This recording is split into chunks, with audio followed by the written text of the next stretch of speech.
Eu posso fazer seu filho andar novamente, disse o menino descalço de 8 anos ao milionário arrogante. Ricardo olhou com desprezo. Você que carrega caixas na rua, acha que pode curar meu filho quando os melhores médicos disseram ser impossível. Mas então, diante de seus olhos, o milagre aconteceu. Antes de seguir com a história, deixe seu like, inscreva-se e comente de onde você está assistindo. Miguel acordou antes do sol nascer, como fazia todos os dias. O corpo magro doía dos esforços do dia anterior, mas ele não tinha tempo para reclamar. Levantou do papelão úmido que servia como cama e esticou os braços. A rua estava vazia naquela hora da madrugada, apenas alguns cachorros vasculhavam o lixo na esquina. Ele caminhou até a torneira pública e lavou o rosto com água gelada. Seus 8 anos de vida já pesavam como 20. O mercado municipal abriria em 1 hora e ele precisava estar lá. Seu José, o dono da barraca de frutas, sempre tinha serviço para ele. Carregar caixas, organizar produtos, limpar o chão. Miguel fazia tudo sem reclamar. O pagamento era pouco, às vezes apenas algumas frutas amassadas e moedas, mas era o suficiente para comprar pão e garantir o almoço. Enquanto caminhava pelas ruas vazias, Miguel lembrou da mãe. Ela tinha morrido 3 anos atrás, quando ele tinha apenas 5 anos. A doença veio rápido e não houve dinheiro para tratamento. Ele ainda se lembrava do cheiro dela, da forma como ela o abraçava e dizia que Deus sempre cuidaria dele. Miguel acreditava nisso com cada fibra do seu ser. A fé era tudo o que lhe restava. No mercado. Seu José já estava abrindo as portas. O homem era rude e gritava muito, mas no fundo tinha um coração bom. Ele acenou para Miguel e apontou para as caixas que precisavam ser descarregadas do caminhão. Miguel subiu na carroceria e começou a trabalhar. Eram caixas pesadas, cheias de melancias e abóboras. Seus braços tremiam, mas ele continuava. Outros comerciantes passavam e alguns olhavam com pena, outros com indiferença. A manhã passou rápido. Miguel ganhou R$10 e 3 bananas. Ele guardou o dinheiro no bolso rasgado da calça e comeu uma banana enquanto caminhava para o próximo trabalho. Tinha que lavar alguns carros na oficina do seu Raimundo. O dono da oficina era um homem gordo que fumava o tempo todo e pagava 5 orales por carro lavado. Se Miguel tivesse sorte, lavaria 3 carros até o meio da tarde. O sol batia forte agora e queimava a pele escura de Miguel. Ele não tinha camisa, apenas uma bermuda velha que alguém tinha jogado fora e ele pegou do lixo. Seus pés descalços conheciam cada pedra do calçamento, cada buraco, cada caco de vidro. Ele já tinha pisado em tanta coisa que os pés tinham se tornado duros como couro. Na oficina havia 2 carros esperando. Miguel encheu o balde com água e sabão e começou a esfregar. Seu Raimundo gritou de dentro da oficina para ele não esquecer os pneus. Miguel não esquecia nunca. Ele era capaz e responsável mesmo sendo uma criança. As pessoas não entendiam como alguém tão pequeno podia trabalhar tanto. Enquanto lavava o segundo carro, uma mulher parou e ficou olhando. Ela era jovem, usava roupas simples e carregava uma sacola de compras. Seus olhos estavam vermelhos como se tivesse chorado. "Quantos anos você tem?" ela perguntou. 8. Miguel respondeu sem parar de esfregar. "Você deveria estar na escola." "Eu sei ler e escrever. Minha mãe me ensinou." A mulher ficou em silêncio por um momento. Depois colocou a mão na bolsa e tirou 5 iguais, estendendo-os para Miguel. "Não precisa," ele lhe disse. "Só aceito se trabalhar. Então considere um adiantamento pelo próximo trabalho que você fizer." Miguel pegou o dinheiro e sorriu. Seu sorriso era genuíno e iluminava o rosto sujo e cansado. A mulher também sorriu, mas com tristeza, e foi embora. Miguel voltou ao trabalho. Ele não entendia por que as pessoas ficavam tristes quando olhavam para ele. Ele estava vivo, tinha saúde e conseguia trabalhar. Isso era motivo de gratidão. Do outro lado da cidade, em um bairro onde as ruas eram largas e limpas com casas de muros altos e câmeras de segurança, ficava a mansão da família Almeida. A propriedade ocupava um quarteirão inteiro com jardins impecáveis, fontes ornamentais e uma garagem com 5 carros importados.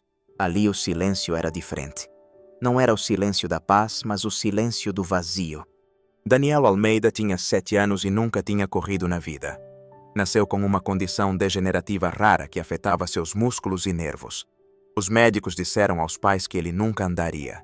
Ricardo e Helena, seus pais, gastaram fortunas consultando especialistas do mundo todo. Todos diziam a mesma coisa. A cadeira de rodas seria sua companheira para sempre. A mansão tinha tudo que uma criança poderia querer: uma sala inteira dedicada a brinquedos, videogames de última geração, uma piscina coberta, um cinema particular. Mas Daniel vivia sozinho em meio a tudo aquilo. Seu pai, Ricardo, passava os dias no escritório fechando negócios, acumulando mais dinheiro. Sua mãe, Helena, vivia entre salões de beleza, eventos beneficentes e almoços com amigas.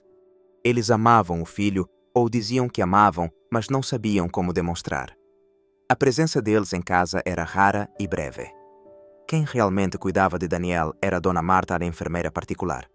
Dona Marta era uma senhora de 60 anos com cabelos grisalhos presos em coque e mãos calejadas de tanto trabalho. Era viúva, tinha criado 3 filhos sozinha e agora dedicava sua vida a cuidar daquela criança triste.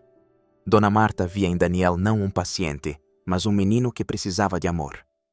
"Vamos tomar o café da manhã, Daniel", ela dizia todas as manhãs com sua voz doce. Daniel apenas acenava com a cabeça. Ele era inteligente, lia livros além da sua idade, mas falava pouco. Seus olhos eram fundos escuros carregados de uma tristeza que nenhuma criança deveria conhecer.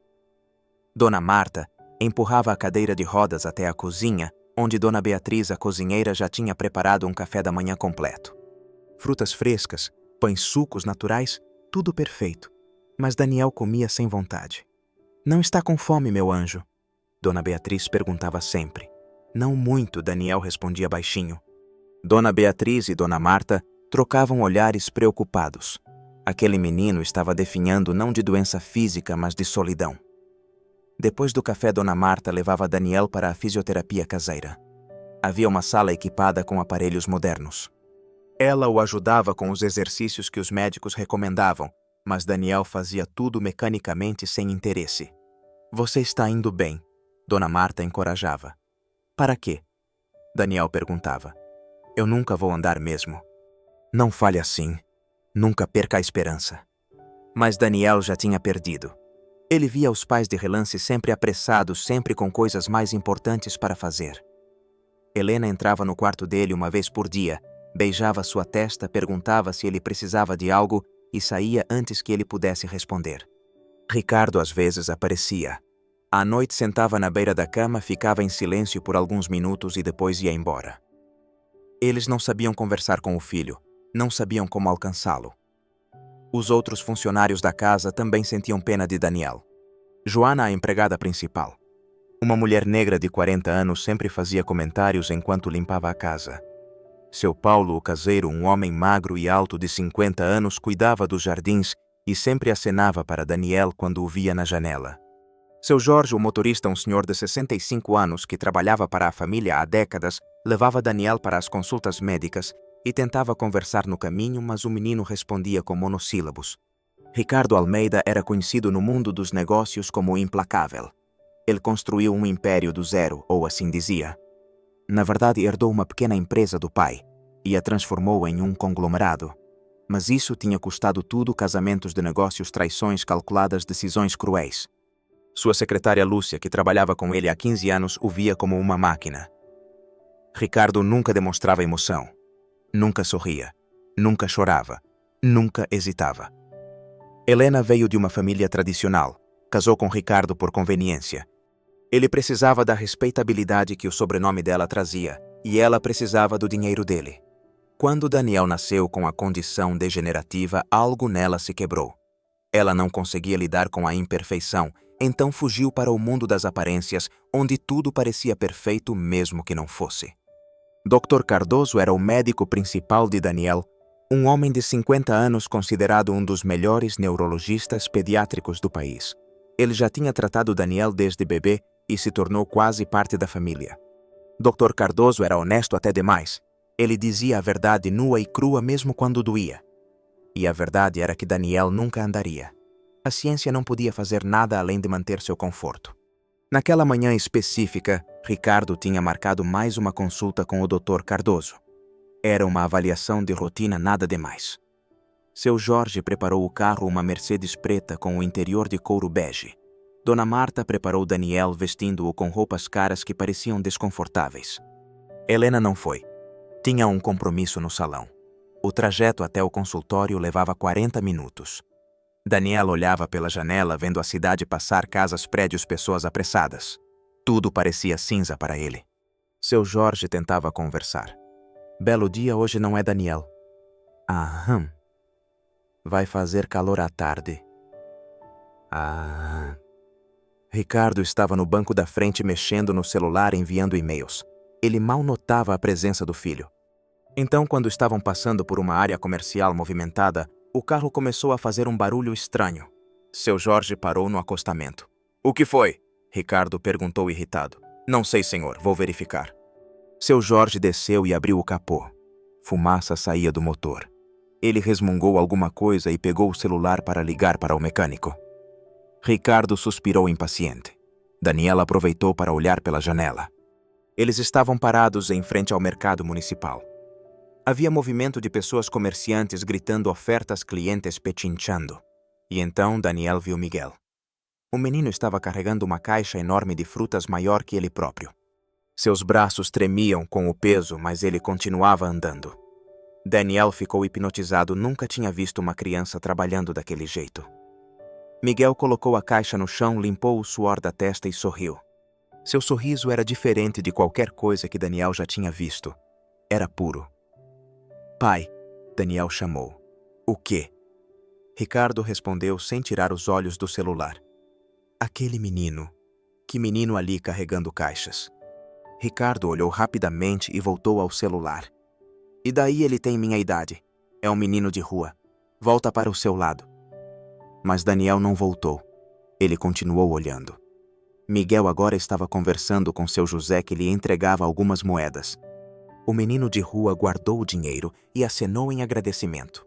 Depois começou a caminhar na direção do carro. Daniel abriu a janela. Oi. Ele chamou. Miguel parou e olhou para dentro do carro. Seus olhos se arregalaram ao ver a cadeira de rodas, mas não houve pena neles, apenas curiosidade. Oi, Miguel respondeu. Como você se chama? Miguel. E você? Daniel. Prazer.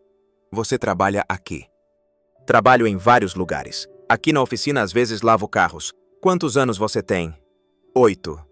Eu tenho 7. Os dois meninos se olharam. Havia uma conexão estranha, algo que nenhum deles conseguia explicar. Ricardo finalmente percebeu o que estava acontecendo. Daniel fecha essa janela e volta para o seu lugar. Mas, pai... Agora Miguel deu um passo para trás. Foi mal. Se incomodei, tenho que ir trabalhar mesmo. Espera, Daniel disse rápido. Você pode voltar outro dia. Miguel sorriu. Eu estou sempre por aqui. Seu Jorge voltou ao carro. Vai demorar 1 hora para o mecânico chegar. Sugiro chamarmos outro carro. Ricardo estava furioso com o atraso, mas algo na expressão de Daniel o fez hesitar.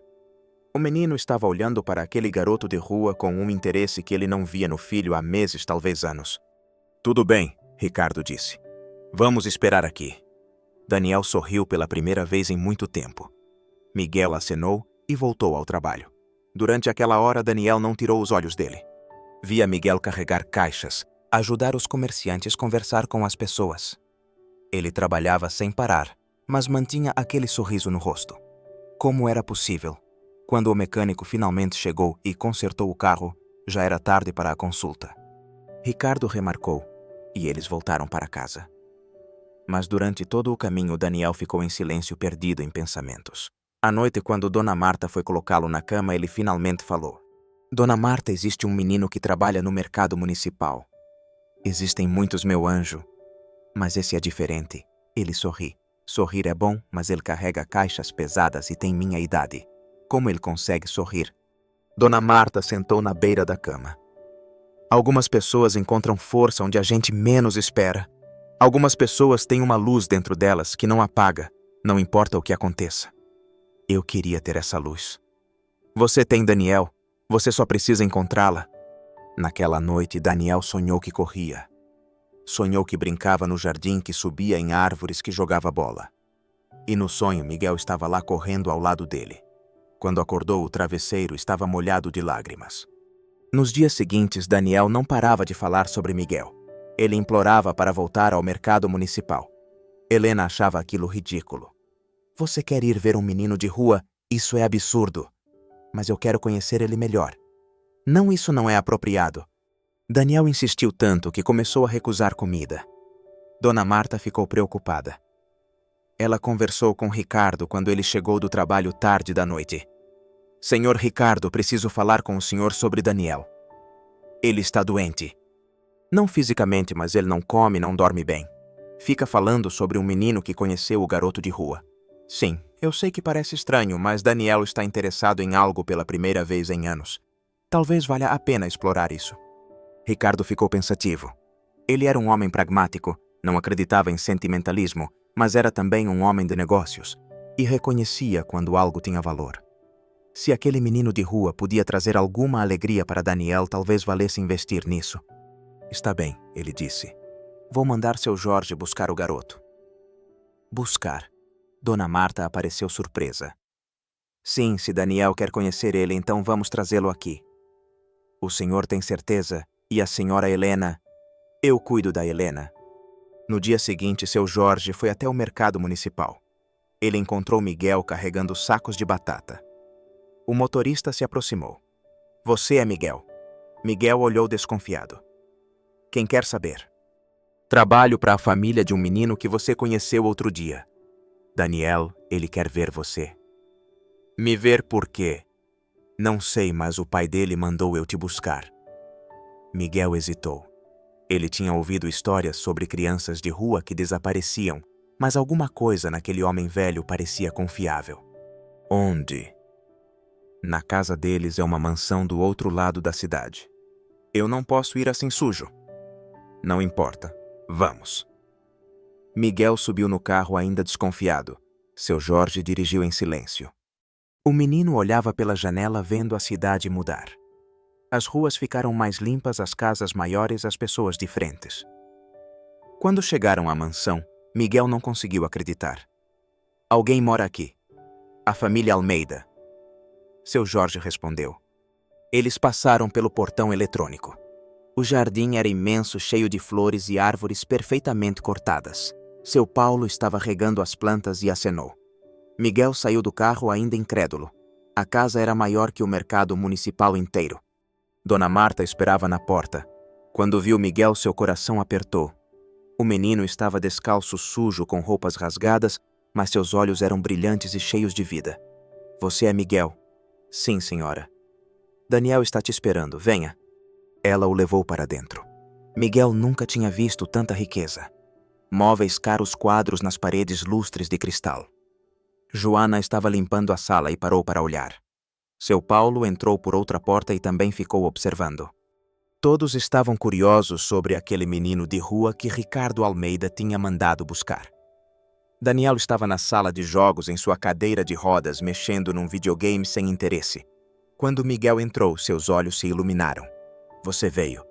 Seu pai mandou me buscar, mas eu não entendo por quê. Porque eu queria te ver de novo. Miguel se aproximou. Os dois meninos se olharam. Havia ali uma conexão que ninguém mais na sala conseguia entender. Era como se eles se conhecessem há anos. Sua casa é muito grande, Miguel disse. É, mas é vazia. Como assim vazia? Tem tanta coisa aqui. Tem coisas, mas não tem vida. Miguel não entendeu completamente, mas sentiu a tristeza nas palavras de Daniel. Ele sentou no chão ao lado da cadeira de rodas. Você gosta de jogos? Não muito. Você quer jogar? Eu nunca joguei videogame. Nunca não, mas posso tentar. Daniel lhe deu um controle e começou a explicar. Miguel era ruim no jogo, mas ria de suas próprias falhas. Daniel também começou a rir. Dona Marta, observando da porta, sentiu os olhos marejarem. Fazia tanto tempo que não ouvia aquele menino rir. As horas passaram rápido. Miguel contou sobre sua vida nas ruas, sobre os trabalhos que fazia, sobre as pessoas que conhecia. Falava sem autopiedade, apenas como quem conta histórias do dia a dia. Daniel ouvia fascinado. Aquele menino tinha tão pouco, mas parecia tão feliz. Como você consegue? Daniel perguntou. Conseguir o quê? Sorrir mesmo com tudo que você passa. Miguel pensou por um momento. Minha mãe me ensinou que a vida é um presente. Cada dia que a gente acorda é um milagre. Não importa se é difícil, a gente tem que ser grato. Você acredita nisso? Acredito e acredito que Deus cuida da gente mesmo quando parece que não. Daniel ficou em silêncio. Ele nunca tinha pensado em Deus. Seus pais nunca falavam sobre isso. Religião era algo distante e irrelevante, mas ouvindo Miguel falar com tanta certeza, algo dentro dele se mexeu. Você acha que Deus se importa comigo? Claro, ele se importa com todo mundo mesmo que eu nunca possa andar. Miguel olhou para as pernas de Daniel, depois para seus olhos. Andar não é o que faz você importante.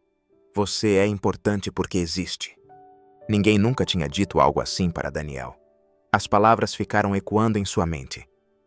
Quando a tarde terminou e seu Jorge preparou o carro para levar Miguel de volta, Daniel não queria deixá-lo ir.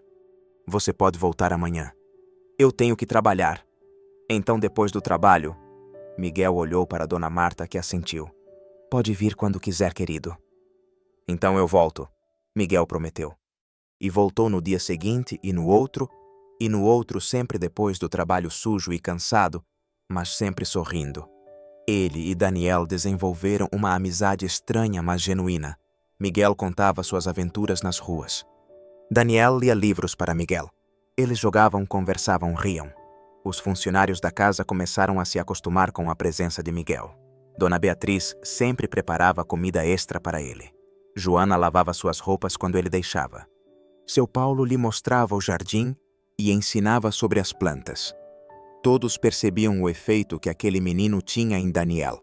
A criança triste e apática estava desaparecendo, substituída por um menino que sorria e falava. Helena via tudo aquilo com crescente desconforto. Ela não entendia o que Ricardo estava pensando ao permitir aquilo.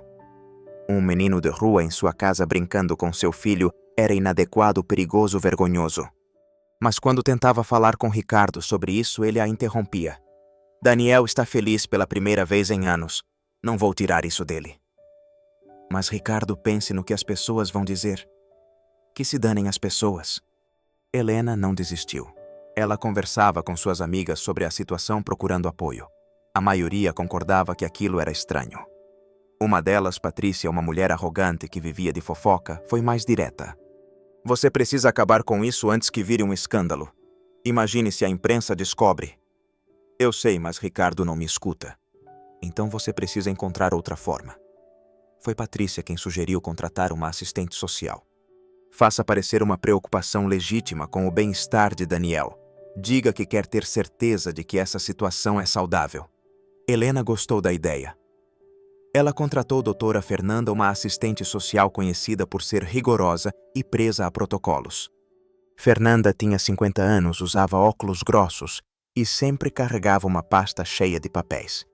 Ela chegou à mansão numa tarde de semana. Senhora Almeida vinha avaliar a situação conforme solicitado. Obrigada por vir, doutora. Estou preocupada com meu filho. Fernanda passou 2 dias observando. Ela via Miguel chegar sujo do trabalho. Via ele e Daniel brincarem. Fazia anotações em seu caderno. Ela entrevistou Dona Marta, os outros funcionários e até mesmo Daniel. No final, preparou o seu relatório. Senhora Almeida, minha avaliação é que essa situação é inadequada e potencialmente prejudicial. Helena sentiu uma onda de alívio. Pode explicar. Miguel é uma criança sem supervisão adequada, vivendo em condições precárias. Ele não tem vacinas atualizadas, não frequenta a escola regularmente e pode trazer doenças. Além disso, há o risco de Daniel desenvolver expectativas irrealistas sobre amizades e sobre sua própria condição. O que você recomenda? Que essas visitas sejam interrompidas imediatamente. Se a senhora deseja que Daniel tenha amigos, existem programas supervisionados com crianças de background adequado. Helena marcou uma reunião com Ricardo. Ela convidou também o Dr. Cardoso e apresentou o relatório de Fernanda. Ricardo leu em silêncio. Dr. Cardoso também. O que vocês acham? Helena perguntou. Dr. Cardoso foi o primeiro a falar. Bem, do ponto de vista médico estrito, há riscos reais, doenças transmissíveis, a possibilidade de Daniel se machucar durante as brincadeiras mais físicas. E você, Ricardo? Helena pressionou. Ricardo estava dividido. Ele via como Daniel tinha melhorado, mas os argumentos eram racionais. Ele era um homem racional. Talvez seja melhor encerrar isso, ele disse. Finalmente. Helena sorriu discretamente. No dia seguinte, quando Miguel chegou para visitar Daniel, seu Jorge o impediu no portão. Desculpa, Miguel, mas você não pode mais entrar. E por que o que eu fiz? Não foi você, foi decisão dos patrões. Mas Daniel é meu amigo. Eu sei, garoto, mas não tem nada que eu possa fazer. Miguel sentiu lágrimas queimarem em seus olhos. Ele não entendia. Tudo estava indo bem. Daniel estava feliz. Eles eram amigos. Por que isso tinha que acabar? Pode pelo menos dizer a ele que eu estive aqui. Vou dizer. Miguel voltou para as ruas. Naquela noite ele chorou pela primeira vez desde que sua mãe morreu.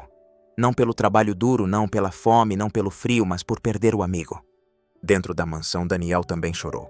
Ele esperou Miguel a tarde toda. Quando seu Jorge finalmente lhe contou o que havia acontecido, Daniel entrou em colapso. Ele gritou, jogou coisas, exigiu ver os pais. Quando Ricardo e Helena apareceram, ele os encarou com uma raiva que nunca tinham visto.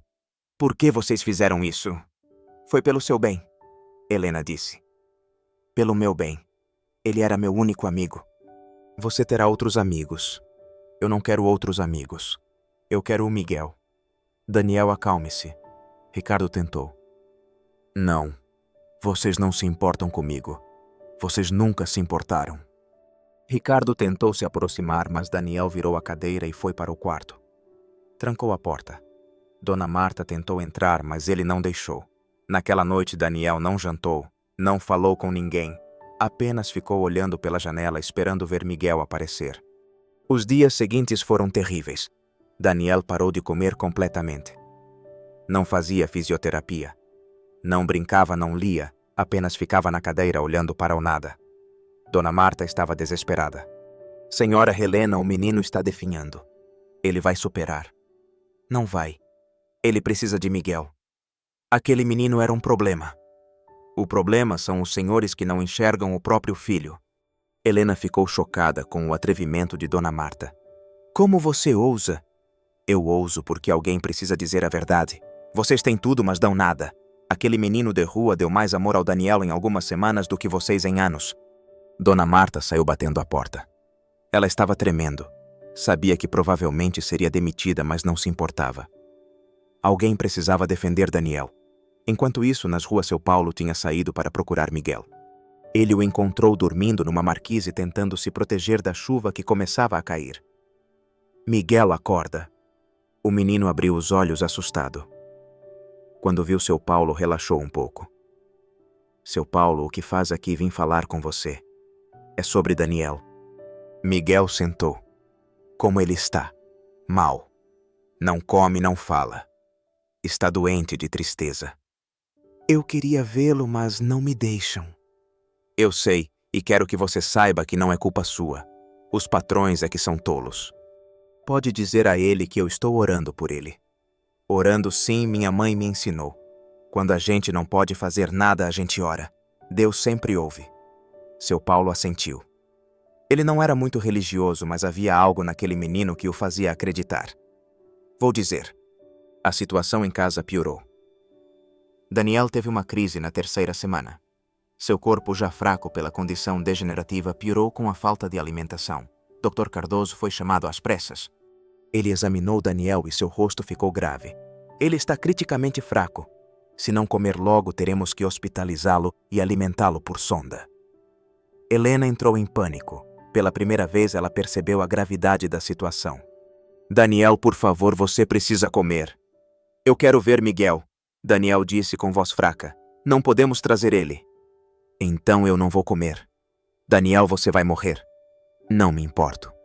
Ricardo estava na sala ouvindo tudo. Algo dentro dele se partiu. Ele tinha construído um império, conquistado tudo o que quis, mas estava perdendo seu filho. E por quê? Por orgulho, por medo do que os outros pensariam, que tipo de homem ele era. Onde está o menino? Ele perguntou a seu Jorge. Miguel deve estar no mercado municipal a essa hora, senhor. Vamos buscá-lo. Mas senhor e a senhora Helena? Eu não me importo com o que Helena pensa. Vamos buscar o garoto agora. Seu Jorge dirigiu até o mercado, mas Miguel não estava lá. Seu José disse que ele não tinha aparecido para trabalhar naquele dia. Ricardo começou a procurar pelas ruas próximas. A chuva tinha voltado forte e fria. Ele viu mendigos, trabalhadores, comerciantes, mas nenhum Miguel. Finalmente já era madrugada quando Ricardo o encontrou dormindo numa marquise, acordando a cada trovão. O menino estava tremendo de frio, encharcado pela chuva que o vento jogava para dentro. Ricardo parou o carro e desceu. Pela primeira vez na vida ele realmente viu Miguel. Viu a força daquele pequeno ser. Viu a injustiça do mundo. Viu sua própria falha como ser humano. Ele se aproximou e tocou o ombro de Miguel. O menino acordou assustado. Quem é? Sou eu, Ricardo, o pai de Daniel. Miguel se encolheu. Eu não fiz nada de errado. Eu sei. Ricardo sentiu algo estranho em seus olhos, lágrimas. Ele não chorava há décadas. Miguel, eu preciso pedir desculpas. Desculpas. Sim, eu errei. Eu não deveria ter te afastado do Daniel. Ele precisa de você. Ele está bem. Não, ele está muito doente e é minha culpa. Miguel se levantou imediatamente. Então vamos. Precisamos vê-lo. Ricardo ficou surpreso com a reação. O menino não guardava rancor, não estava com raiva, só queria ajudar o amigo. Eles entraram no carro e voltaram para a mansão. O céu começava a clarear. Quando chegaram à casa, estava em alvoroço. Dr. Cardoso ainda estava lá monitorando Daniel. Miguel entrou correndo molhado e sujo direto para o quarto de Daniel. Dona Marta tentou segurá-lo para limpá-lo primeiro, mas ele não parou. Entrou no quarto e viu Daniel na cama, pálido e magro. O menino na cadeira de rodas abriu os olhos ao ouvir a porta. Miguel, estou aqui. Daniel começou a chorar. Miguel se aproximou da cama e segurou sua mão. Desculpa ter demorado. Você voltou. Sempre volto. Somos amigos, lembra? Pensei que tinha me esquecido. Nunca. Eu orava por você todos os dias. Orava sim. Pedi para Deus cuidar de você. Daniel apertou a mão de Miguel. Pela primeira vez em semanas ele sentiu vontade de viver. Você vai ficar? Miguel olhou para Ricardo, que estava na porta. O homem assentiu. Vou ficar, prometo. Nos dias seguintes, Daniel começou a se recuperar. Ele voltou a comer, a falar, a sorrir. Miguel não saiu do lado dele. Dormia no sofá do quarto, comia na mesma mesa, brincava o dia todo. A casa inteira testemunhou a transformação. Até Helena, que tinha sido contra tudo aquilo, não podia negar que seu filho estava melhor. Uma tarde, Daniel fez um pedido estranho. Miguel, você pode me carregar? Carregar. Sim, nas costas como um cavalinho. Miguel olhou para Dona Marta, que hesitou. Eu não sei se é seguro. Por favor, Daniel implorou. Eu nunca senti como é ser carregado assim. Miguel não precisou de mais convencimento. Ele era acostumado a carregar peso. Daniel era leve em comparação. Ele se abaixou e Daniel se agarrou em suas costas. Miguel se levantou devagar. Daniel gargalhou de alegria pura. Eu estou de pé. Bem, quase. Miguel começou a andar pelo quarto, depois pelo corredor. Daniel ria sem parar. Aquela sensação de liberdade, de movimento, de estar alto, era nova para ele. Os funcionários pararam para ver. Dona Beatriz sorriu. Joana aplaudiu. Seu Paulo acenou do jardim. Ricardo observava de longe. Algo estava acontecendo dentro dele. Aquele menino de 8 anos sem nada estava carregando seu filho, e seu filho estava feliz, verdadeiramente feliz. Como ele tinha sido tão cego. Aquilo se tornou rotina. Todos os dias Miguel carregava Daniel pelas costas. Eles passeavam pelo jardim, pela casa, às vezes até pela rua em frente. Daniel se sentia livre. Miguel se sentia útil. Era uma amizade simples, mas profunda. Helena continuava desconfortável, mas mantinha distância. Ela conversava com Patrícia sobre a situação. Então você desistiu? Patrícia perguntou. Não desisti, mas Ricardo está irredutível e Daniel está melhor. Mas Helena, isso vai virar um problema. Você precisa proteger sua família. Patrícia tinha suas próprias razões para querer que Miguel saísse. Ela era invejosa da felicidade que via na casa dos Almeida. Sua própria vida era vazia, e ela não suportava ver os outros felizes. Ela começou a plantar dúvidas na cabeça de Helena. E se o menino tiver segundas intenções? E se ele estiver manipulando Daniel para conseguir dinheiro? Você acha? Claro, esses meninos de rua são espertos. Eles sabem como usar a pena das pessoas. Helena começou a observar Miguel com desconfiança. Ela procurava sinais de que ele estava aproveitando da situação, mas tudo o que via era um menino genuinamente feliz por estar com um amigo. Ainda assim, a dúvida tinha sido plantada. Ela decidiu chamar doutora Fernanda novamente. A assistente social voltou e fez nova avaliação. Dessa vez, seu relatório foi diferente. Senhora Almeida, devo admitir que minha avaliação anterior estava equivocada. Como assim? Observei Miguel interagindo com Daniel. Não há manipulação, não há interesse, é uma amizade genuína. E mais, Daniel apresentou melhoras significativas em seu estado emocional. Mas você disse que era perigoso, e pode ser fisicamente. Daniel é frágil, mas emocionalmente essa amizade está salvando a vida dele. Helena ficou confusa. Ela não queria admitir que estava errada, mas os fatos estavam na frente dela. Ela marcou outra reunião, dessa vez incluindo mais médicos. Dr. Cardoso trouxe 2 colegas especialistas em casos como o de Daniel. Senhores, Helena começou. Precisamos discutir essa situação.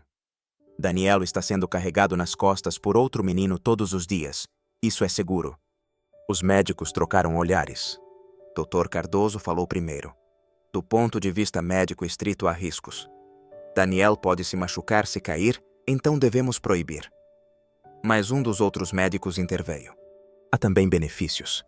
O movimento pode estimular os músculos e nervos de Daniel e o benefício psicológico é inegável. Vocês estão dizendo que devemos permitir. Estamos dizendo que é uma decisão complexa que deve considerar mais que apenas os riscos físicos. A reunião não chegou a uma conclusão clara. Helena estava frustrada. Ricardo participou da reunião por telefone e foi direto. Miguel fica. Fim da discussão. Ricardo, você não pode simplesmente... Posso e estou fazendo.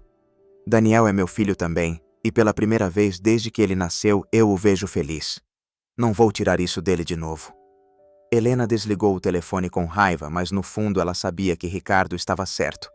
Ela apenas não queria admitir. Os meses passaram. Miguel e Daniel se tornaram inseparáveis. Miguel continuava trabalhando algumas horas por dia, mas sempre voltava para a mansão. Ricardo providenciou para ele estudar numa escola particular, pagou por roupas novas, ofereceu um quarto na mansão.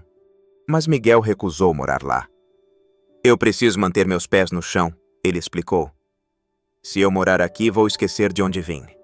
Ricardo respeitou a decisão, embora não entendesse completamente. Ele ofereceu então um pequeno apartamento perto da mansão. Miguel aceitou. Era simples, apenas um quarto e banheiro, mas para ele era um palácio. Certo dia, algo extraordinário aconteceu. Miguel estava carregando Daniel pelo jardim como faziam todos os dias. Daniel estava rindo, contando uma piada que tinha ouvido na televisão. De repente ele parou de rir. Miguel, espera. O quê? Eu senti algo.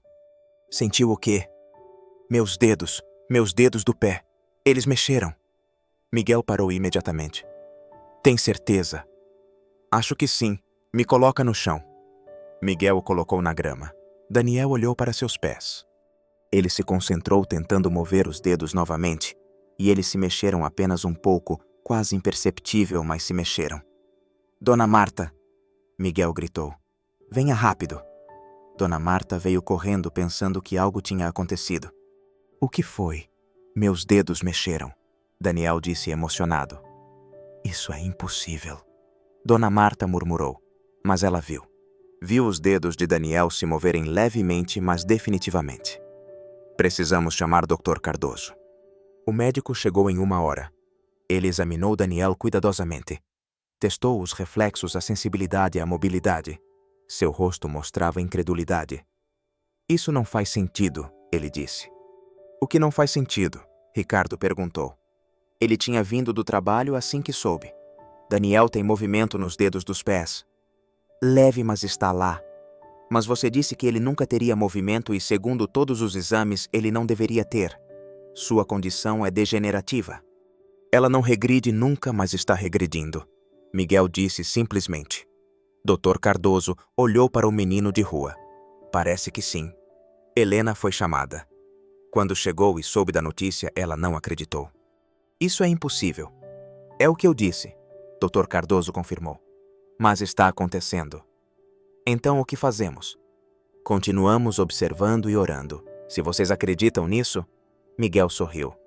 Eu acredito. Nos dias seguintes, o movimento de Daniel aumentou. Primeiro os dedos, depois os pés inteiros começaram a ter mobilidade. Dr. Cardoso chamou outros especialistas. Todos fizeram exames, ressonâncias, tomografias, testes neurológicos. Os resultados eram impossíveis de explicar. A condição dele está em regressão, um dos especialistas disse. Nunca vi nada assim. Existe alguma explicação médica? Ricardo perguntou. Não, nenhuma. Então, o que está acontecendo? Os médicos se entreolharam.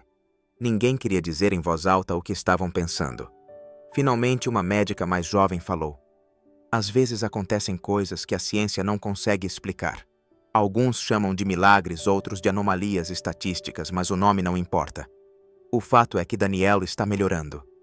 Dona Marta, que estava na sala, fez o sinal da cruz. É um milagre. Eu sempre soube que Deus tinha um plano. Miguel apenas sorriu. Ele não precisava de explicações. Ele sempre teve fé que tudo ficaria bem. As semanas se transformaram em meses. Daniel recuperava mais movimento a cada dia. Primeiro as pernas, depois as coxas. Seu Paulo construiu barras paralelas no jardim para Daniel praticar ficar de pé. Com Miguel ao lado, Daniel segurava nas barras e tentava suportar seu próprio peso. Você consegue, Miguel encorajava.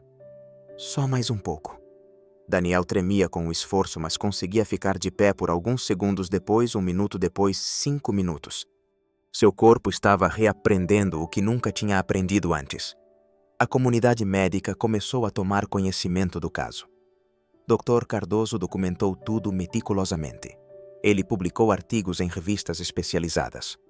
Médicos de outros lugares vinham visitar querendo ver o fenômeno com os próprios olhos. Daniel se tornou um caso de estudo. Mas para Daniel nada disso importava. O que importava era que ele estava melhorando e Miguel estava ao seu lado em cada etapa. Os dois meninos se tornaram mais que amigos, eram irmãos. Ricardo também estava mudando. Ele começou a chegar em casa mais cedo. Jantava com a família, conversava com Daniel sobre seu dia. Pela primeira vez em anos, ele estava presente. Lúcia, sua secretária, notou a mudança. Senhor Ricardo, o senhor está diferente. Diferente como... mais leve, mais humano. Ricardo sorriu. Estou aprendendo o que realmente importa. Ele começou a questionar suas prioridades. Os negócios ainda eram importantes, mas não eram tudo.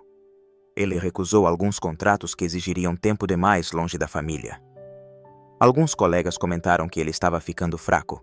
Ricardo não se importava. Helena também mudou, embora mais devagar. Ela via o filho melhorando e não podia mais negar a realidade. Miguel tinha feito mais por Daniel que todo o dinheiro dela conseguiu. Ela começou a tratar o menino com respeito, depois com afeto. Passou a preparar lanches especiais para quando ele chegasse. Perguntava sobre seus estudos. Como foi a escola hoje, Miguel? Foi boa, dona Helena. Aprendi sobre história. Você gosta de estudar muito.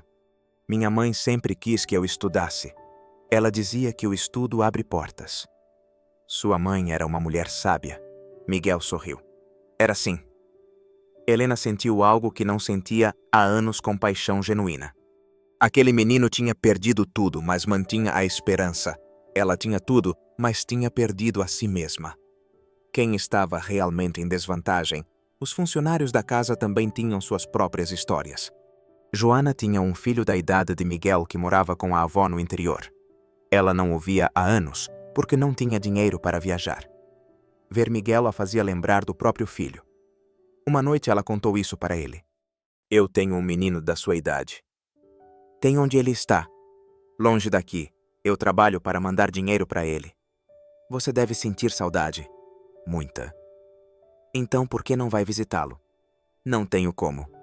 Miguel pensou por um momento. Posso pedir uma coisa ao senhor Ricardo?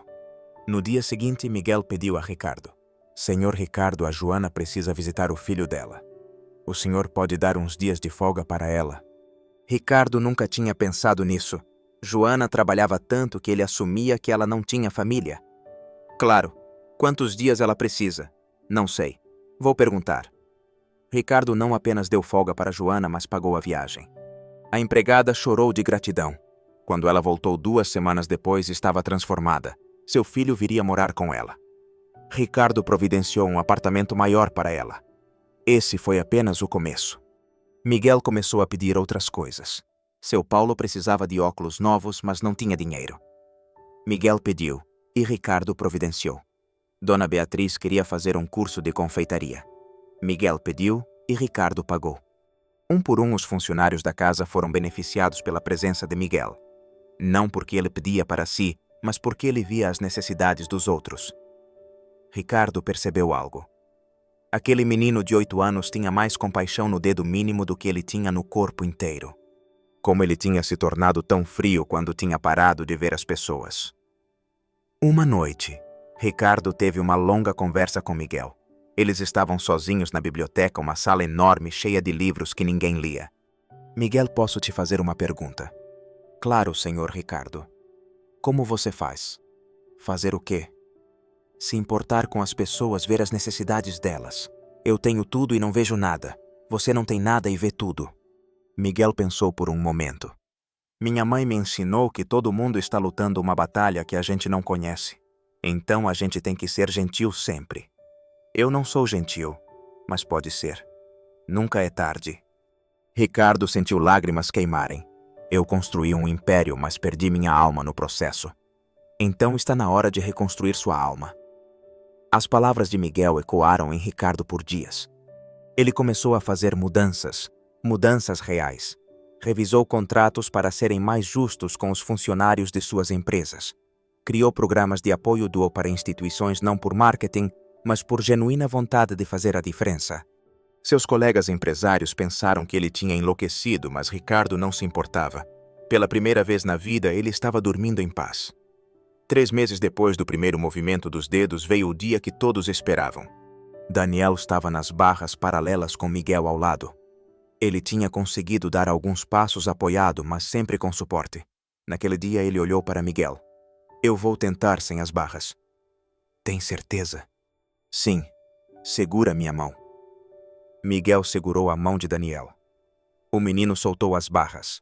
Por um momento ele vacilou, mas então encontrou o equilíbrio. Ele estava de pé sozinho. Suas pernas tremiam, mas sustentavam o peso. Eu estou de pé. Você está? Você está mesmo. Todos que estavam na casa vieram correndo. Dona Marta Joana, seu Paulo, Dona Beatriz. Seu Jorge, todos testemunharam Daniel de pé. Dr. Cardoso estava lá também fazendo uma visita de acompanhamento. Ele não conseguia acreditar no que via. Isso é impossível. Ele murmurou mais uma vez. Mas está acontecendo, Dona Marta disse. Ricardo e Helena chegaram poucos minutos depois. Helena viu o filho de pé e desmoronou em lágrimas. Todos os anos de dor, de culpa, de medo saíram de uma vez. Ricardo abraçou a esposa e também chorou. Eles estavam testemunhando o impossível. Vou tentar andar, Daniel disse devagar. Dr. Cardoso alertou. Daniel deu um passo, depois outro. Seus movimentos eram desajeitados, inseguros, mas eram passos. Ele estava andando pela primeira vez na vida. Daniel estava andando. Ele deu 5 passos antes de perder o equilíbrio. Miguel o segurou. Você conseguiu. Eu andei mesmo. A casa inteira estava em festa. Dona Beatriz preparou um jantar especial. Seu Paulo decorou o jardim com luzes. Mesmo Helena, sempre tão controlada, estava sorrindo abertamente. A família jantou junta pela primeira vez em anos. Conversaram, riram, compartilharam histórias. Miguel estava sentado entre Daniel e Ricardo, sentindo-se parte daquilo. Os dias seguintes foram de prática constante. Daniel andava mais a cada dia. Primeiro com apoio, depois sozinho. Primeiro alguns passos, depois metros. Depois ele conseguiu atravessar o jardim inteiro. Dr. Cardoso documentava tudo. Ele trouxe equipamento de filmagem para registrar. Outros médicos vinham observar. Um deles, Dr. Santos, um neurologista renomado, foi franco. Não tenho explicação científica para isso. A condição de Daniel era irreversível, mas ela reverteu. Vocês acham que foi o movimento?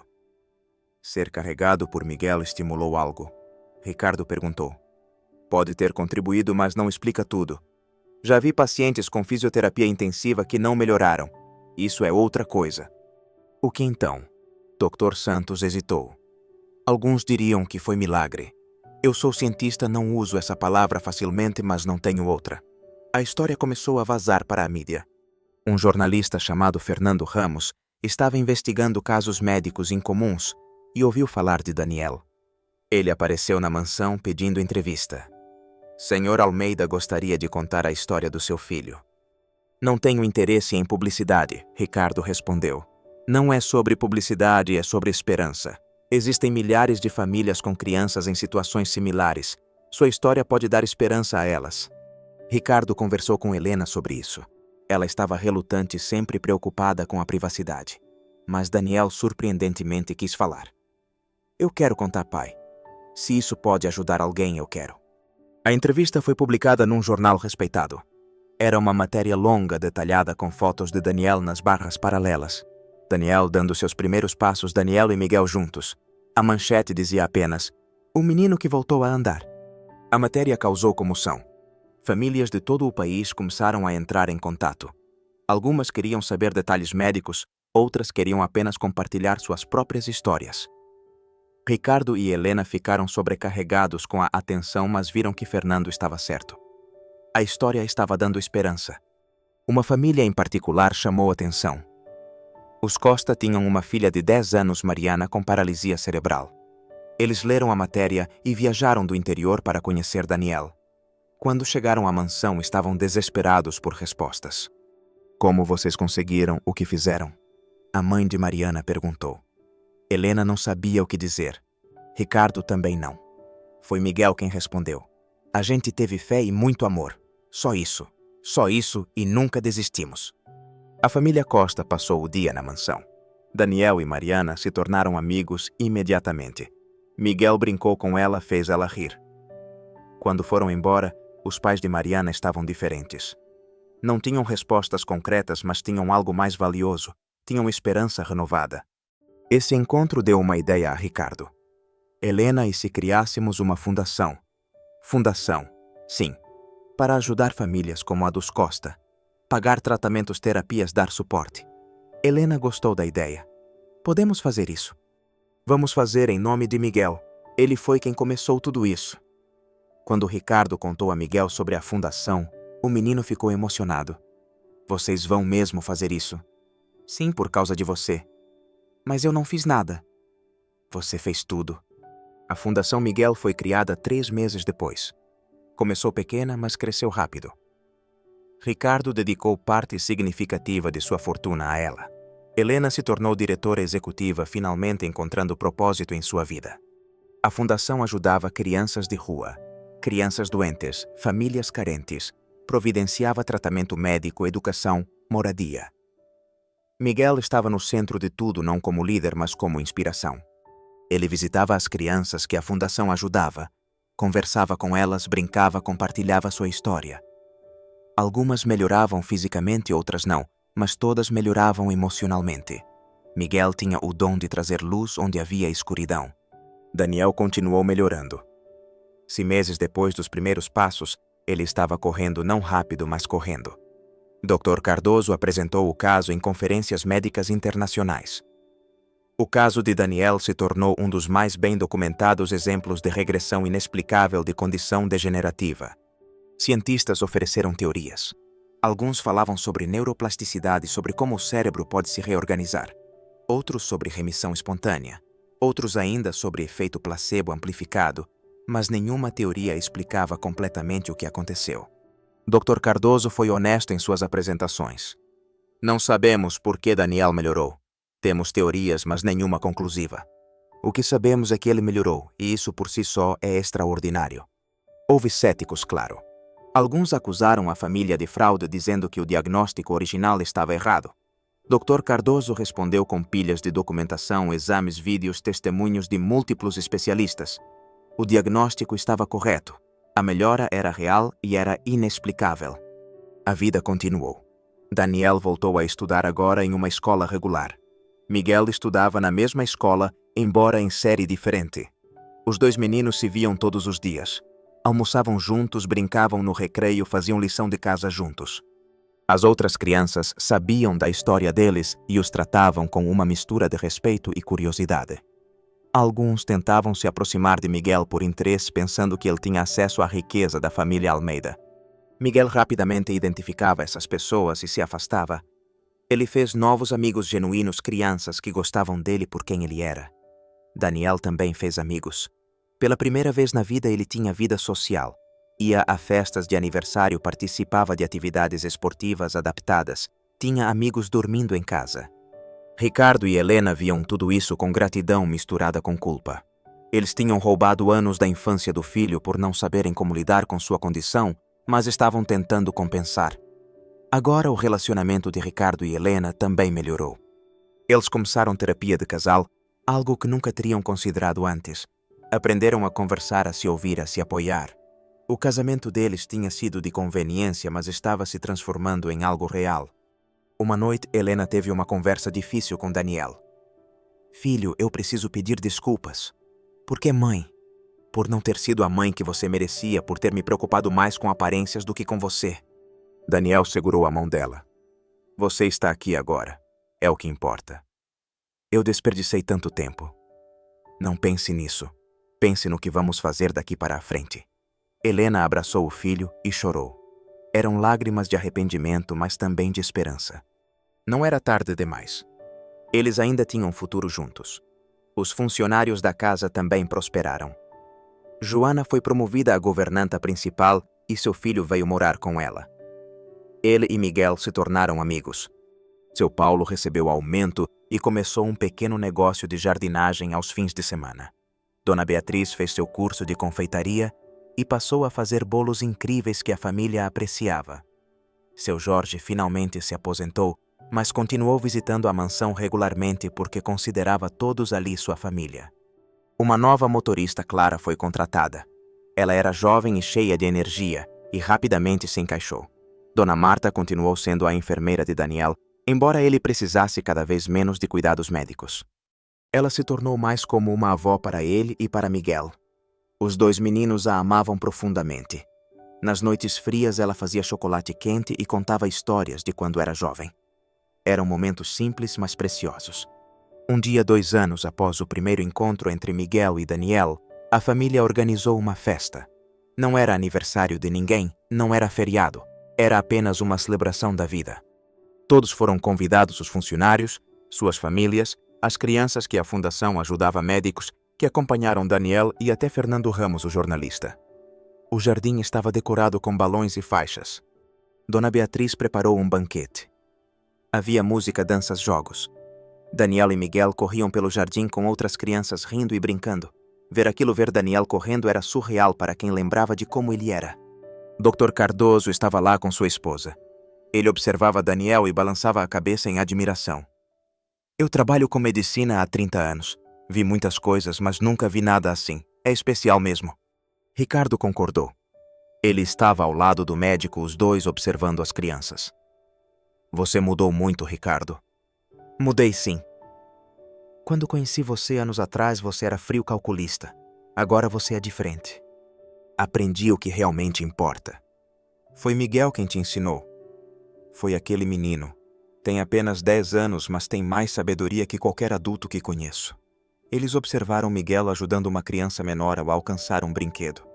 Era um gesto simples, mas revelador. Miguel sempre colocava os outros primeiro. Quando a festa estava terminando e os convidados indo embora, Ricardo pediu a atenção de todos. Ele raramente fazia discursos, então todos pararam para ouvir. Eu só queria agradecer a todos por virem hoje. Esses últimos anos foram os melhores da minha vida e os piores também. Piores porque aprendi o quanto tempo desperdicei. Melhores porque aprendi o que realmente importa. Meu filho está aqui correndo e brincando quando os médicos disseram que ele nunca andaria. Isso é impossível, mas está acontecendo. E tudo começou quando um menino de 8 anos que não tinha nada deu tudo o que tinha. Miguel, venha aqui. Miguel se aproximou meio envergonhado com a atenção. Ricardo colocou a mão em seu ombro. Você salvou meu filho. Você salvou minha família. Você salvou a mim. Não tenho palavras para agradecer. Não precisa agradecer, seu Ricardo. A gente é família. Ricardo abraçou Miguel. Era um abraço forte e emocionado. Todos que assistiam estavam com lágrimas nos olhos. Helena se juntou ao abraço. depois Daniel. A família que tinha estado quebrada estava finalmente unida. A história de Miguel e Daniel se espalhou discretamente. Não virou sensação nacional. Não teve filme ou livro. Era conhecida entre círculos médicos e entre famílias que lidavam com situações similares. Era uma história contada em voz baixa com respeito quase reverência.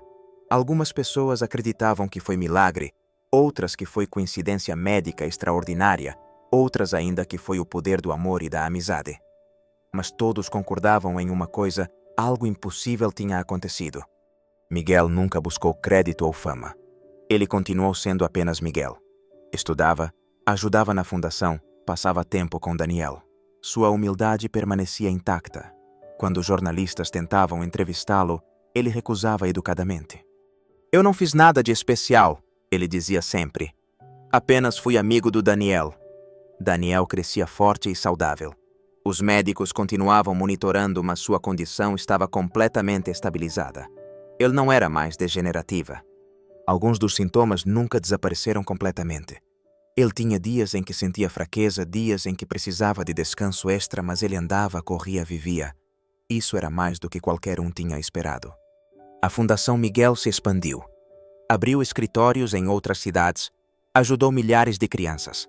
Helena se dedicou completamente a ela, finalmente encontrando um propósito que lhe dava satisfação real. Ricardo reduziu suas horas de trabalho nos negócios para se dedicar também à fundação. Juntos eles construíram algo bonito.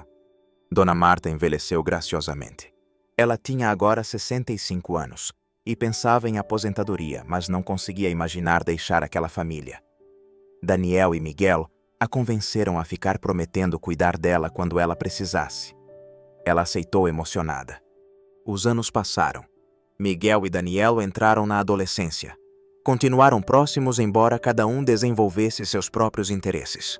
Miguel descobriu paixão por engenharia e queria construir coisas. Daniel se interessou por medicina, inspirado por Dr. Cardoso e querendo ajudar outras crianças. Eles conversaram sobre isso uma noite sentados no jardim sob as estrelas, como faziam desde pequenos. "Você vai ser um engenheiro incrível", Daniel disse. "E você vai ser o melhor médico. A gente vai mudar o mundo." "Já mudamos pelo menos nosso mundo." Daniel olhou para as estrelas.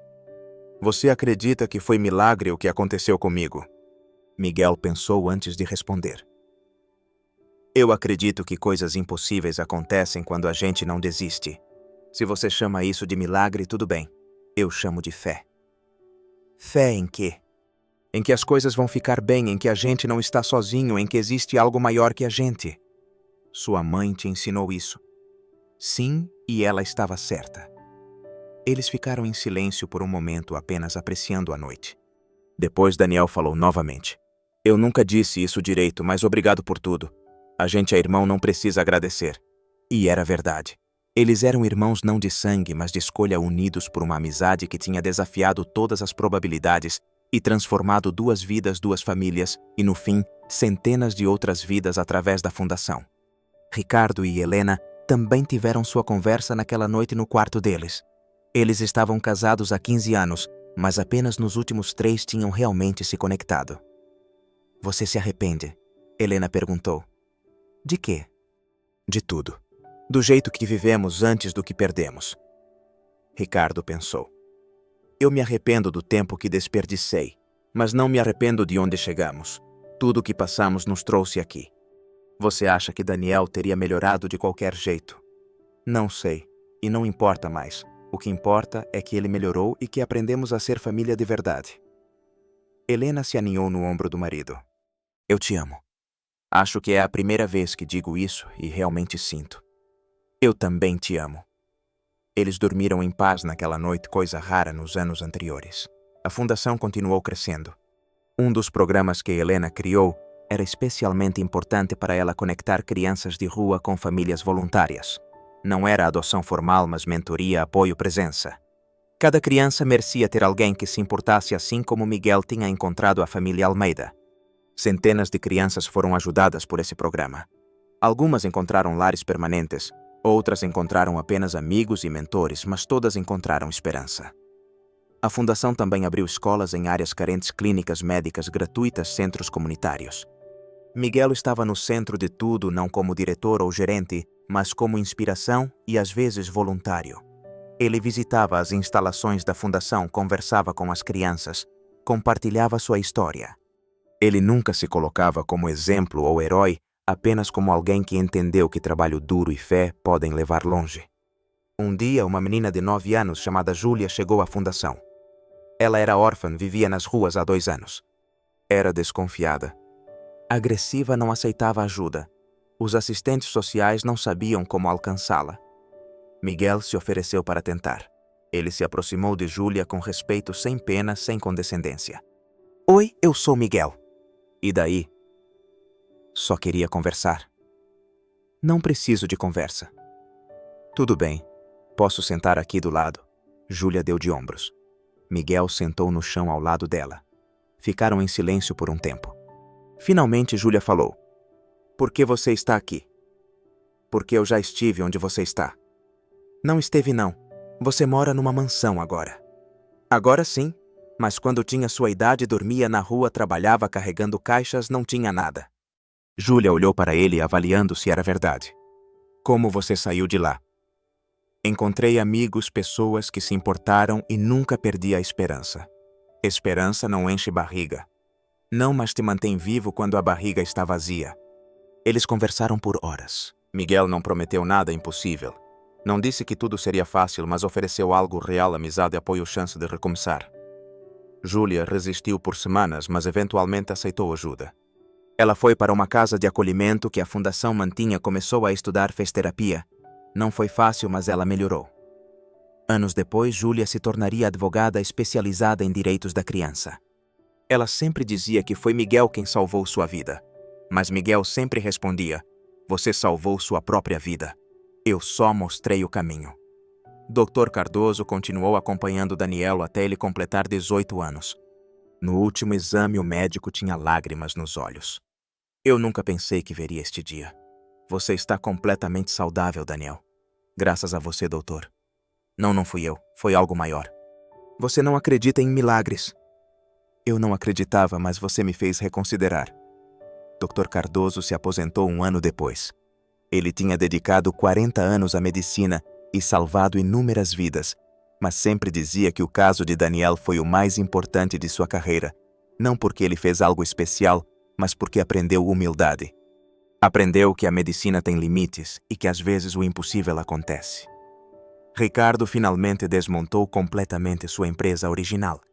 Ele vendeu as partes e transformou a fundação em seu trabalho integral. Algumas pessoas disseram que ele estava jogando fora um império. Ricardo não via assim. Eu construí um império de concreto e dinheiro. Agora estou construindo um império de vidas transformadas. Esse é muito mais valioso. Sua reputação mudou no mundo dos negócios. Alguns o respeitavam mais.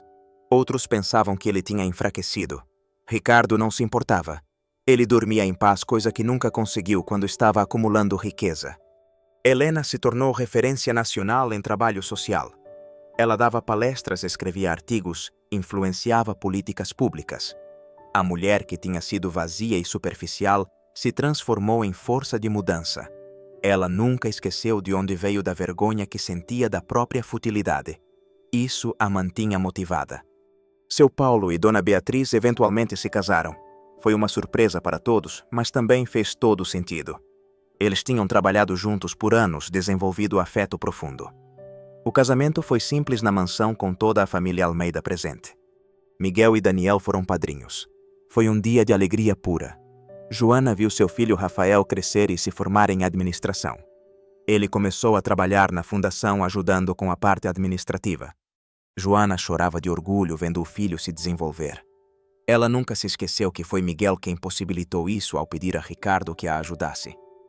Seu Jorge, mesmo aposentado, visitava semanalmente. Ele jogava xadrez com Ricardo, conversava com Helena, brincava com Miguel e Daniel quando eles ainda eram pequenos, e depois acompanhava suas vidas de longe com orgulho paternal. Ele morreu dormindo aos 82 anos. O funeral foi grande, com toda a família Almeida presente e dezenas de pessoas que ele tinha tocado ao longo da vida. Clara, a motorista que substituiu seu Jorge, também se tornou parte da família. Ela era alegre, contava piadas, fazia todos rirem, mas também era profundamente leal. Ela dirigiu para a família por 20 anos antes de se aposentar. Miguel nunca esqueceu suas origens. Mesmo quando já estava na faculdade de engenharia, mesmo quando a família Almeida lhe ofereceu tudo, ele manteve os pés no chão. Visitava o mercado municipal onde tinha trabalhado. Seu José já velho sempre o recebia com um abraço forte. Você fez sucesso, menino. Só estou vivendo seu José. Você é exemplo. Várias crianças aqui agora têm esperança por causa de você. Era verdade. A fundação tinha aberto um centro comunitário perto do mercado. Crianças que trabalhavam nas ruas agora tinham lugar seguro para ir, comida garantida, chance de estudar. Muitas delas conheciam a história de Miguel e se inspiravam nela. Daniel terminou medicina e, como previsto, se tornou pediatra. Especializou-se em doenças neuromusculares. Ele queria ajudar crianças como ele tinha sido. Seu primeiro paciente foi um menino de 6 anos com condição similar à que ele teve. O menino estava desencorajado, sem esperança. Eu nunca vou andar, o menino disse. Eu sei como você se sente. Daniel respondeu. Porque eu também não andava. Você. Daniel lhe mostrou fotos antigas dele na cadeira de rodas. Contou sua história. O menino escutou fascinado. E agora você anda. Agora eu corro. Não foi fácil. E não acontece com todo mundo, mas acontece. Milagres acontecem. Então nunca desista. Aquele menino melhorou fisicamente, não. Sua condição era diferente e mais severa. Mas emocionalmente, sim. Ele parou de desistir. Começou a fazer fisioterapia com dedicação. Aprendeu a viver com alegria apesar das limitações. E isso Daniel sempre dizia também era um tipo de milagre. Os anos se transformaram em décadas. Miguel e Daniel cresceram, se tornaram adultos, cada um seguindo seu caminho, mas sempre próximos. Eles se falavam quase diariamente, jantavam juntos semanalmente e eram presentes nas vidas um do outro. Miguel se casou aos 28 anos com Marina, uma professora que conheceu através da fundação. Ela trabalhava em uma das escolas que a fundação mantinha. Era gentil, paciente e amava Miguel exatamente como ele era. O casamento foi simples, mas lindo. Daniel foi padrinho claro. Ricardo e Helena choraram durante a cerimônia, lembrando do menino magro e descalço que conheceram anos atrás. Daniel se casou aos 30 com Camila, uma fisioterapeuta que conheceu no hospital. Ela admirava sua dedicação aos pacientes e sua história de superação. Miguel foi padrinho e fez um discurso emocionado sobre a amizade e família escolhida. Dona Marta, agora com 85 anos, estava na primeira fila chorando de felicidade. As duas famílias se tornaram uma só. Os filhos de Miguel e Marina cresceram chamando Daniel e Camila de tios. Os filhos de Daniel e Camila cresceram chamando Miguel e Marina de tios. As crianças brincavam juntas, passavam férias juntas, cresciam com as histórias de como seus pais se conheceram e transformaram a vida um do outro. Ricardo e Helena envelheceram juntos, finalmente tendo o casamento que nunca tiveram quando jovens. Eles viajaram, riram, aproveitaram a vida, dedicaram seus últimos anos à fundação e aos netos. Ricardo morreu aos 75 anos dormindo ao lado de Helena. Ele foi em paz sabendo que tinha corrigido seus erros e deixado um legado positivo. Helena viveu mais 5 anos. Ela continuou trabalhando na fundação até o fim, sempre ativa, sempre presente. Quando morreu aos 80 anos, a fundação já tinha ajudado mais de 50.000 crianças direta ou indiretamente. Seu funeral foi grande, com centenas de pessoas que ela tinha ajudado prestando homenagem. Dona Marta morreu aos 92 anos, cercada por Daniel, Miguel e suas famílias. Seus últimos dias foram de paz e gratidão. Ela tinha vivido uma vida longa e boa. Tinha cuidado de crianças que não eram suas, mas amava como se fossem. Seu legado era o amor. A história continuou através das gerações. Os netos de Miguel e Daniel cresceram ouvindo sobre o menino de rua e o menino da cadeira de rodas, que se tornaram irmãos. Alguns achavam exagerada, outros duvidavam dos detalhes, mas não podiam negar os fatos. Daniel andava quando disseram que nunca andaria, e Miguel saiu das ruas para construir uma vida significativa. A Fundação Miguel continuou operando décadas depois. Ela se tornou referência nacional em trabalho com crianças vulneráveis, expandiu para outros países, ajudou centenas de milhares de crianças, mas nunca perdeu seu propósito original: dar esperança onde parece não haver. Dr. Cardoso morreu aos 88 anos, tendo vivido para ver Daniel se tornar médico respeitado. Ele escreveu um livro sobre o caso detalhando todos os aspectos médicos, mas também reconhecendo que a ciência não explica tudo. O livro se tornou leitura obrigatória em várias faculdades de medicina, não pelos detalhes técnicos, mas pela lição de humildade científica. Fernando Ramos, o jornalista que escreveu a primeira matéria, se tornou escritor especializado em histórias de superação. Ele nunca esqueceu a história de Miguel e Daniel. Escreveu um livro completo sobre ela anos depois. O livro não foi best-seller, mas tocou profundamente quem o leu. As pessoas mandavam cartas dizendo que a história lhes deu força para enfrentar suas próprias batalhas. Júlia, a menina agressiva que Miguel ajudou, se tornou advogada de sucesso. Ela trabalhava pro bono para crianças em situações vulneráveis. Ela sempre dizia que devia tudo a Miguel, mas Miguel sempre respondia que ela fez por si mesma. Júlia se casou e teve filhos. Sua vida foi a prova de que a mudança é possível. As crianças que trabalhavam no mercado municipal quando Miguel era pequeno cresceram. Algumas prosperaram, outras lutaram, mas todas lembravam de Miguel com carinho. Seu José morreu aos 80, mas antes disso viu o mercado se transformar com a ajuda da fundação. Um centro comunitário, creche para filhos dos trabalhadores, programa de alfabetização. Tudo graças ao menino que carregava caixas com um sorriso no rosto. Miguel e Daniel envelheceram como irmãos que eram. Aos 60 anos, eles ainda jantavam juntos semanalmente. Conversavam sobre tudo, família, trabalho, memórias. Relembravam o dia que se conheceram quando Miguel estava carregando caixas e Daniel olhava da janela do carro. Como aquele momento casual mudou tudo. Você acha que foi destino? Daniel perguntou uma vez. Não sei. Talvez. Ou talvez foi só sorte. Ou Deus. Não importa muito o que chamamos. O importante é que aconteceu. Eu devia estar morto, você sabe, estatisticamente. Eu também. Criança de rua raramente chega longe. Mas chegamos porque não desistimos e porque tivemos a sorte de nos encontrar. Eles brindaram a vida, a amizade, ao impossível que se tornou possível. A história de Miguel e Daniel nunca se tornou lenda nacional. Não houve filme, não houve série, foi uma história conhecida apenas por quem esteve perto ou por quem foi tocado pela fundação. E talvez fosse melhor assim. Não era história para ser comercializada ou dramatizada. Era um testemunho silencioso de que impossíveis acontecem, de que a fé move montanhas, de que o amor transforma vidas. Quando Miguel estava com 70 anos, ele voltou à marquise onde dormia quando criança. O local tinha mudado. Era agora parte do centro comunitário que a fundação construiu. Ele ficou ali lembrando. Uma criança se aproximou. O senhor está perdido. Miguel sorriu. Não só lembrando. Lembrando o quê? De quando eu era como você, pequeno, assustado, mas cheio de esperança. O senhor dormia aqui. Dormia há muito tempo. E agora eu tenho casa, família, vida boa porque nunca desisti e porque encontrei pessoas que se importaram. A criança pensou nisso. O senhor acha que eu também vou conseguir? Se você não desistir e aceitar ajuda quando aparecer, sim, vai conseguir. A criança sorriu e saiu correndo. Miguel ficou observando. Aquela criança era uma das muitas que a fundação ajudava. Ela teria chance. Nem todos conseguem. Miguel sabia disso. O mundo é duro e injusto, mas alguns conseguem. E vale a pena lutar por cada um. Quando Miguel morreu aos 75 anos, foi rodeado por uma família enorme, filhos, netos, bisnetos.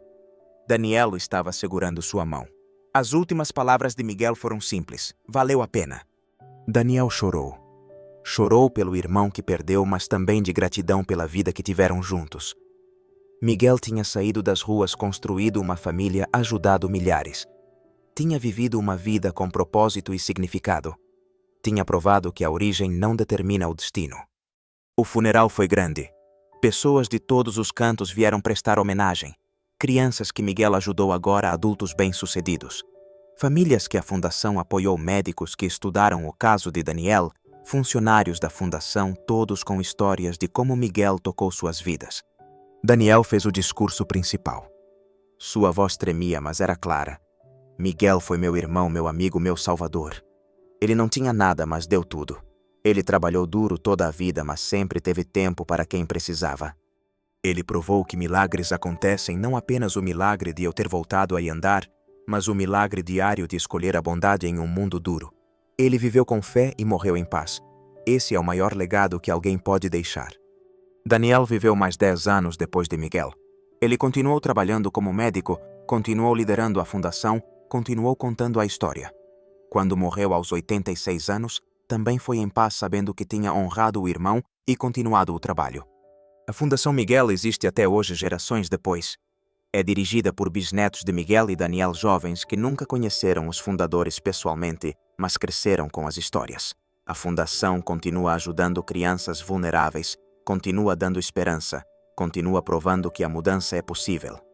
A história em si permanece simples. Um menino de rua e um menino em cadeira de rodas se tornaram amigos. Através dessa amizade, um voltou a andar e o outro encontrou família.